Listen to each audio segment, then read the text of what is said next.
Hello and welcome to For Your Journey.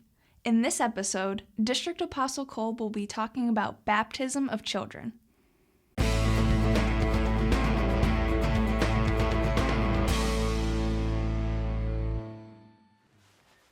So a couple months ago, we did a couple For Your Journey episodes on the sacraments, one of them highlighting holy baptism, and we, in that episode, talked about baptism being a profession, an act of profession for a Christian. And we received a question back, actually, about that, saying, well, if that's the case, why do we baptize children? Because children, especially, infants, newborns that can't even articulate thoughts, aren't able to profess.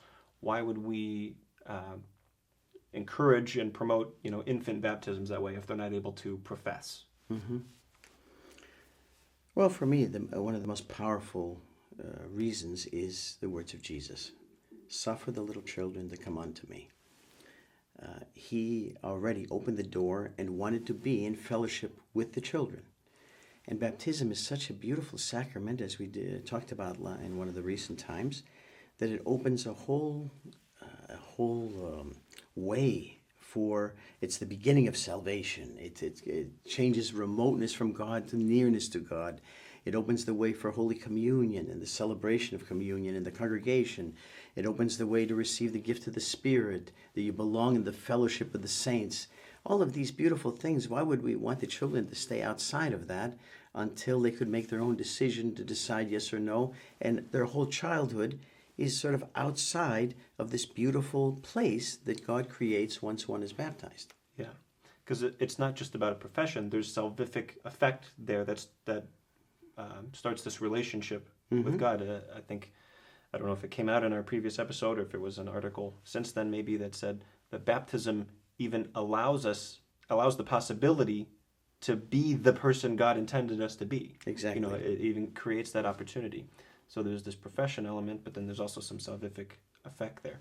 And when you talked about making decisions, at some point, that's the responsibility of parents to make decisions for their children. A young child isn't able to decide maybe what school to go to or what to wear or what to eat. The parents are there to, not just as a noun, as a verb, to parent the children, to make decisions exactly for them. So. And they have to make a decision. If they decide that's the way of faith that we've chosen, every parent would say, I want my child to be in that way too. Then the child can decide themselves. Once they become confirmed, they can decide those things for themselves. But before they make the decision, they must have the knowledge. Right. And that's what happens during childhood. Yeah. No, I think that's an important thing to highlight too, that confirmation is them making that profession. So we're not removing them the opportunity to make profession.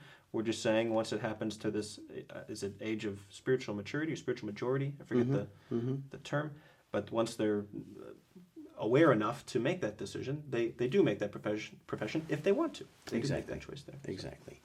And it's interesting that Jesus used this word, suffer the little children, because it's interesting in a divine service sometimes we have children in the service and, they make noise, they can't sit right and all of these things, and that aggravates people and say, oh my gosh, why are these children here? But Jesus said, suffer them. In other words, allow them. Don't be aggravated by them. Allow them into the fellowship with us. Let them see it's their church too. They belong with Jesus Christ as much as the 80-year-old one and the 8-month one and the 8-year-old one. They all belong.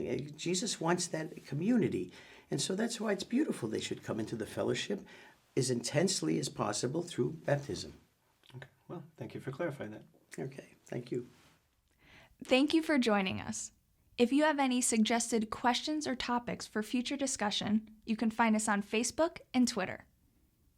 This has been For Your Journey.